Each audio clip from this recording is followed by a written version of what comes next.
Assalamualaikum warahmatullahi wabarakatuh.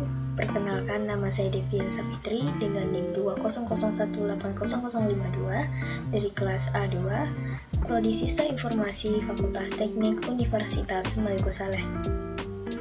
Tujuan saya membuat video presentasi ini untuk memenuhi tugas dari mata kuliah Kecerdasan Bisnis dengan dosen pengampu Angga Pratama, Eskom MMSI. Baiklah, pada video kali ini saya akan membahas tentang Pentaho Analisis atau aplikasi Workbench. Sebelum itu kita akan membahas apa itu Pentaho. Pentaho adalah kumpulan aplikasi Business Intelligence atau BI yang berkembang dengan pesat dan bersifat Free Open Source Software atau FOSS yang berjalan di atas platform Java. Aplikasi-aplikasi Pentaho yang dikembangkan oleh Pentaho Corp yang berpusat di Orlando, Amerika Serikat. Pentaho Data Integration atau PDI atau juga dikenal dengan Kettle adalah software dari Pentaho yang dapat digunakan untuk proses ETL atau Extraction, Transformation, dan Loading. PDI dapat digunakan untuk migrasi data, membersihkan data, loading dari file ke database, atau sebaliknya dalam volume yang besar. PDI menyediakan Graphical User Interface dan drag-drop komponen yang memudahkan user. Elemen utama dari PDI adalah transformation dan job. Transformation adalah sekumpulan instruksi untuk merubah input menjadi output yang diinginkan. Sedangkan job adalah kumpulan instruksi untuk menjalankan transformasi. Di sini kita akan membahas 3 komponen dalam PDI. Yang pertama adalah Spoon, merupakan Integrated Development Environment atau IDE yang berupa Graphical User Interface atau GUI, digunakan untuk merancang, mengeksekusi, menyunting, dan menjalankan job dan transformation. Yang kedua, Pen adalah command line tool yang khusus digunakan untuk menjalankan dan mengeksekusi file transformasi yang berextension KTR. Yang ketiga, Kitchen adalah command line tool yang dikhususkan digunakan untuk menjalankan job. Umumnya dijalankan pada saat otomatisasi terjadwal. Di sini, Pentaho memiliki beberapa fungsionalitas, antara lain adalah fungsi reporting, dashboard, data mining, data integration, dan fungsi analisis. Mari kita bahas dari yang pertama, yaitu fungsi reporting. Dengan Pentaho Reporting, kita bisa melihat report dari data yang kita miliki. Pentaho Report ini ada 2 macam, yaitu report yang sifatnya terjadwal atau yang sifatnya on demand. Ada beragam format yang bisa digunakan dalam report ini, seperti PDF, HTML, XLS, dan teks. Pentaho Reporting ini dibuat berdasarkan JFree Report Project. Lalu yang kedua, dashboard. Setelah melakukan reporting dan analisis dari Pentaho, hasil dari reporting dan analisis dapat ditampilkan dalam Pentaho dashboard. Jadi, cukup dengan melihat dashboard, kita bisa mengetahui semua info yang kita inginkan, dan di dashboard juga melihat apa yang telah kita kerjakan. Ketiga, data mining. Di Pentaho, kita juga bisa melakukan data mining. Jika kalian tahu apa itu WK, maka fungsi data mining di Pentaho adalah gabungan dari WK. WK itu sendiri adalah sebuah kumpulan algoritma dari machine learning yang diterapkan untuk memining data. Algoritma tersebut dikombinasikan dengan teknologi OLAP atau Online Analytics. Algoritma tersebut dikombinasikan dengan program OLAP atau Online Analytical Processing. Tool data mining ini digunakan untuk menganalisis data yang sifatnya historical sehingga bisa dibuat suatu modul yang sifatnya prediktif. Yang keempat, data integration. Data integration ini di Pentaho dikenal dengan Kettle dan atau Spoon. Kettle dan Spoon ini adalah tool ETL yang memiliki tampilan antarmuka untuk mendesain job yang sifatnya fleksibel untuk pemrosesan data. Lalu yang terakhir, fungsi analisis atau skema workbench. Pentaho juga dapat digunakan untuk melakukan analisis data. Data yang kita miliki dapat ditampilkan dengan menarik dalam berbagai bentuk seperti pivot table, dashboard yang terintegrasi, portal, dan workflow. Di Pentaho juga ada spreadsheet service, sehingga kita dapat melakukan browsing, melihat grafik jauh ke dalam data yang berbentuk Microsoft Excel. Layanan analisis di Pentaho dibuat berdasarkan Mondrian OLAP, yaitu sebuah open source OLAP server. Lanjut, kita akan membahas tentang Mondrian. Mondrian merupakan OLAP server yang berjalan di atas platform Java dan bersifat free open source yang telah digunakan di berbagai framework BI seperti Pentaho. Mondrian dikenal juga dengan Pentaho Analysis. Nah, di sini kalian bisa melihat arsitektur Mondrian. Pentaho Analysis Service atau Mondrian Project Architecture. Kalian bisa melihat bagaimana cara kerjanya dari Mondrian tersebut. Di sini terdapat skema XML file di bagian sebelah kiri menuju ke skema dan juga XML, dan pada bagian paling bawah itu terdapat teks berupa SQL database. Di sini kita akan membahas tentang skema Mondrian. Skema di Mondrian merupakan suatu file teks XML yang mendefinisikan model logis dari cube, hierarchies, levels, members, dan pemetaan dari model ini ke tabel fisik database relasional. Tabel-tabel fisik yang merupakan sumber data ini biasanya menggunakan pemodelan star skema di mana suatu tabel fisik dikelilingi oleh beberapa tabel dimensi tanpa percabangan lebih jauh.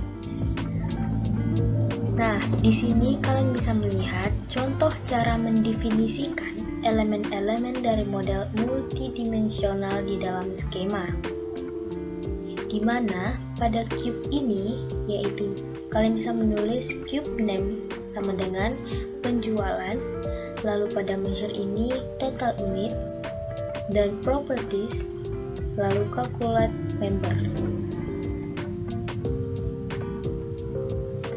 Yang kedua, kita akan membahas tentang OLAP atau Online Analytical Processing. Setelah melakukan reporting, selanjutnya membuat sebuah OLAP yang biasanya digunakan sebagai analisis dalam bisnis, khususnya dalam pelaporan.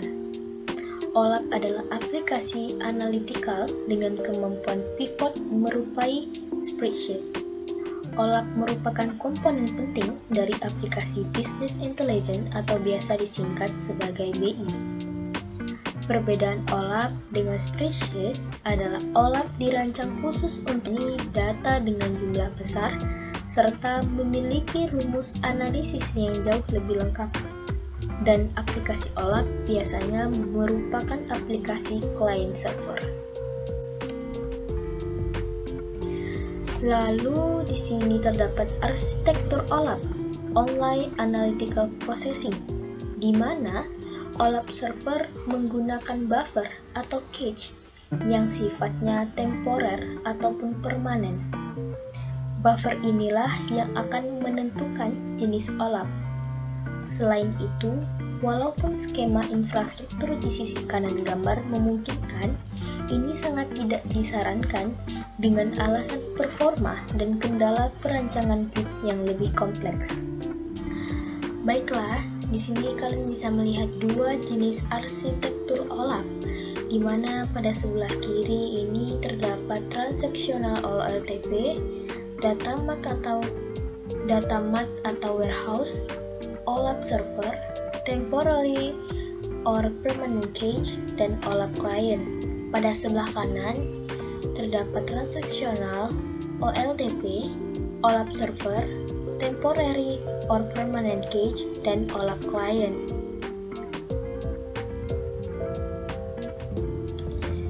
Nah, sekarang kita akan membahas jenis-jenis OLAP. Jenis-jenis OLAP terdapat 3. Yang pertama, ROLAP, Relational OLAP. Yang kedua, MOLAP, Multidimensional OLAP. Dan yang ketiga, HOLAP, Hybrid OLAP. Jenis OLAP yang pertama yang kita bahas adalah ROLAP, Relational OLAP. ROLAP adalah tipe OLAP yang bergantung kepada database relasional atau RDBMS, Relational Database Management System, sebagai media penyimpanan data yang akan ditampilkan ketika diminta oleh user.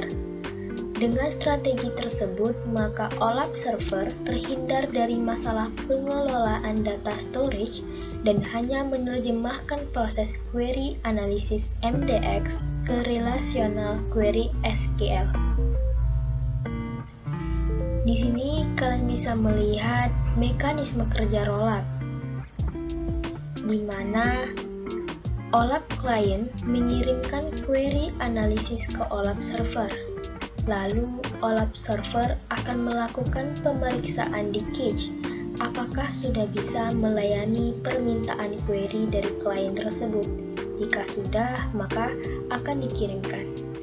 Jika pada cache belum terdapat data diminta, maka yang dilakukan oleh query SQL ke data mart akan hasil eksekusinya langsung disimpan di cache dan akan dikirim kepada klien.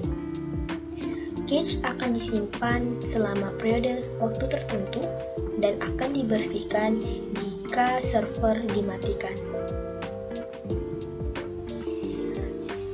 Kelebihan dan kekurangan ROLAP, di mana kelebihan ROLAP adalah high data efficiency, di mana tipe ini menawarkan akses yang cepat terhadap data dikarenakan kinerja query dioptimisasi sedemikian rupa untuk analisis data. Lalu high scalability, tipe ini menawarkan skalabilitas tinggi untuk mengelola data dengan jumlah yang besar. Lalu kekurangan ROLAP yaitu membutuhkan sumber daya yang tinggi dan terbatas. ROLAP juga menggunakan relational database dan hanya menggunakan SQL untuk perintah datanya. Jenis yang kedua adalah MOLAP, Multidimensional OLAP. MOLAP adalah tipe OLAP yang memiliki storage atau database tersendiri yang isinya merupakan agregasi pre-computed. Storage ini berupa format yang hanya dikenali oleh MOLAP server tersebut dan telah khusus dioptimalkan untuk penggunaan oleh aplikasi tersebut. Di sini kalian bisa melihat mekanisme kerja MOLAP, di mana cara kerja MOLAP atau multidimensional OLAP ini memiliki 2 tahap. Yang pertama, tahap konstruksi dan populasi data, di mana aplikasi akan membaca dan melakukan perhitungan agregasi atau summary dari sumber data. Perhitungan dilakukan untuk pada berbagai level dimensi dan hasilnya akan disimpan pada database. Yang kedua yaitu tahap query atau layanan permintaan data analisis, yaitu OLAP server akan melayani permintaan query dari klien dan membaca dari database MOLAP. Tabel yang akan dibaca adalah suatu fragment yang akan disesuaikan dengan permintaan dari klien. Kelebihan MOLAP, bisa melakukan perhitungannya rumit secara cepat karena MOLAP itu lebih cepat dibandingkan ROLAP dari segi penyajian informasi dalam cube. kekurangan dari MOLAP ini hanya memiliki tipe data yang sangat-sangat terbatas. Yang terakhir, HOLAP atau Hybrid OLAP. HOLAP hadir untuk mengatasi kelemahan dari kedua jenis OLAP di atas, yaitu kelemahan performa dari ROLAP dan keterbatasan storage dari MOLAP. Jadi, HOLAP merupakan kombinasi atau jalan tengah antara keduanya, di mana pada HOLAP, sebagian data akan disimpan di database relasional dan sebagiannya lagi pada database internal. Bisa kalian lihat pada tabel atau pada gambar ini, bahwasanya yang disimpan pada storage HOLAP adalah data untuk beberapa level teratas. Sedangkan untuk level yang lebih rendah atau lebih rinci akan disimpan di database relasional.